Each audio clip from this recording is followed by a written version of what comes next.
Hey everyone, you're watching Love Advice TV. Today we're going to talk about tips on giving your ex-partner some space. I'm Coach Samira and this is Coach Adrian. Hello, hello. Thanks for joining us today. Thank you. Yeah. This topic is really important because I've had a lot of coaching sessions where it's really hard for people to really give their ex some space. I think one of the most important things to remember is to just don't overbear them with messages. Don't think that they're going to forget about you if you're not messaging them. It's really important just to let them have their space and allow them to start remembering you and remembering the good times you guys had together.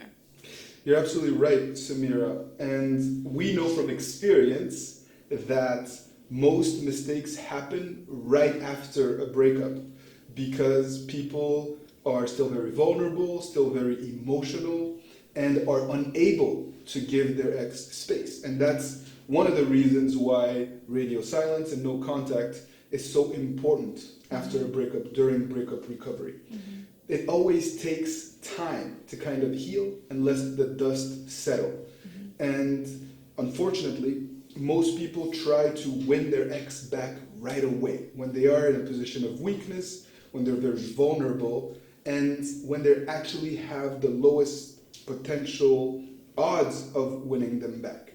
And that's why this video is very important, because ultimately, in order to maximize your chances of winning back the heart of the person that you love, you need to learn to pick your spots, to know when to communicate and how to communicate, and most importantly, how to give them space. Mm-hmm. And as Samira explained, our philosophy is centered around this notion of personal transformation. If a breakup occurred, it's for a reason.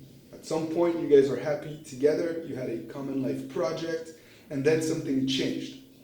Perhaps it's the environment, perhaps you became needy, perhaps you became distant. Sometimes there's existential issues, and it's important for you to give each other space to kind of understand what went wrong and to start to make things right. And as Samira explained, in our private coaching sessions, we often work extensively with clients on creating a calendar, day-to-day activities of things that you can do to make sure that you stay busy and ensure that you give your ex space in the process. So Samira, can you give the lovely people of Love Advice TV a few examples of certain activities that you recommend that your clients do when they are very needy, very emotional after a breakup? I think one of the first things to do is to really just have a journal and have a couple of goals that you have, maybe one a week, maybe two a week, depending on what you want to have, and just be able to reach those goals. You can do things like yoga, you can do meditating, you can, something that I think is really helpful is to just go back to what you normally do. Go back to what you enjoy doing. It could be, writing music. It could be, going out with your friends. It could be, spending more time with your family.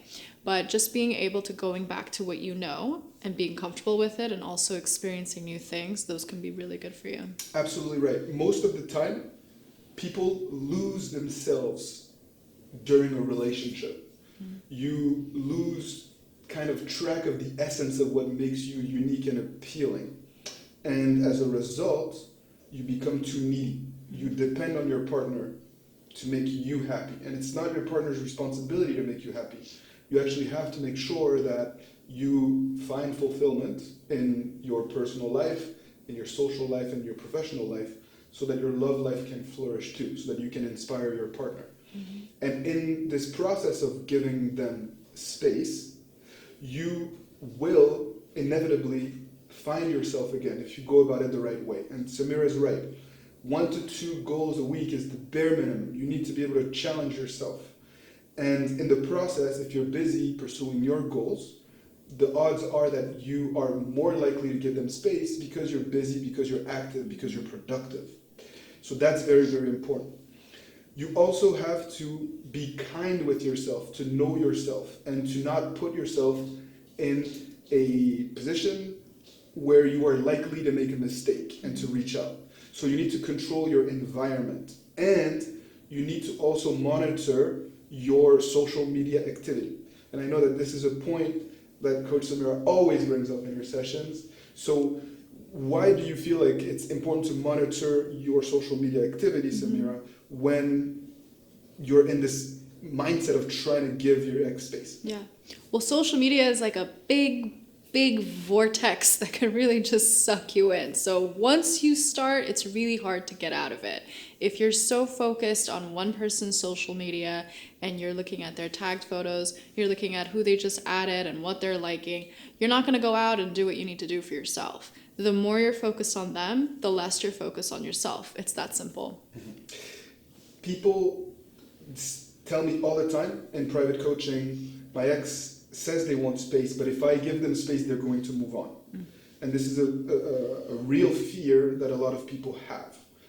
But what you fail to see is that if you do not give your ex space, you are likely to come off as very desperate, to annoy, antagonize them, and they're going to resent you for it.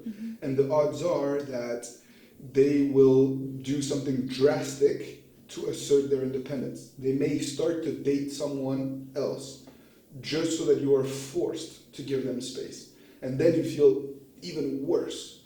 So you're in a vulnerable place, and social media is inevitably going to trigger your worst fears and insecurities. You're going to see a like or a comment or a picture, and your mind is going to race straight to the worst possible outcome.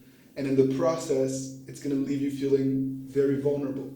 People don't go on social media posting their fears and their insecurities. They go and they showcase, their best version of themselves, what they would aspire to be, and they curate their image. So if you're in a state of vulnerability and you're looking at your ex's new profile picture where you're not in, obviously it's going to make you feel like shit. Right. So you need to be kind with yourself and to kind of protect yourself and not go snooping, checking out their social media activity, because the odds are that if you do, you will not be able to give them space. At the end of the day, this process is about focusing on the things that you can control. And you can control your ability to give them space. This is about finding basically the resources and the strength to not reach out to them. Give them the space that they need, and in turn, you will be more attractive for it. Okay, it's basic supply and demand, just like in economics. The more you give time and attention and validation, the less likely they are to want to be with you a lot of times. That's what we see in breakup recovery. So if you're not able to give your ex space, the odds are that you will not be able to be in a healthy relationship. We have both seen cases where people get back together because space was not granted, and there's this passion and attraction that is still there. But the breakup is going to happen again and again and again because you can't offer something new. It is the continuation of the old relationship. It's a cycle. Exactly right. You're still in that same old cycle. And your ex is telling you, pause, we need to break out of that cycle. So do yourself a favor, do your relationship a favor, and break out of that cycle. Do you have any other tips, tools on how to give an ex space, or do you feel like we have given the lovely people of Love Advice TV enough to work with? I think just something to take away with it is to remember to focus on yourself. If you ever feel like you're getting strayed and you're getting distracted with the other person, just focus on you. Focus on what you're doing today. Focus on what you have to accomplish. And, just focus on you. That's super important, I think. She's absolutely right. It's a process of personal transformation. It's about staying busy, setting goals, having a calendar, staying off social media. Those are the key takeaways here. And if you're not able to give your ex space, the odds are that you're going to be needy, you're going to be vulnerable, you're going to be desperate, and you're not going to be attractive in the process. As always, please leave your thoughts, your questions, and your concerns in the comment section below. The lovely Coach Samira is always there trying to give you a little boost, little moral support, and quick tidbits of advice in between sessions, because we understand that not everybody can afford private coaching, and this is kind of our version of community service, trying to be there for you and to help you along the way, even if you can't get that one-on-one tailored support that is pretty necessary sometimes after a breakup. Subscribe to our channel so that you can get a daily dose of love every single day. And keep fighting the good fight, my friends, and we'll see you very soon. Bye, guys.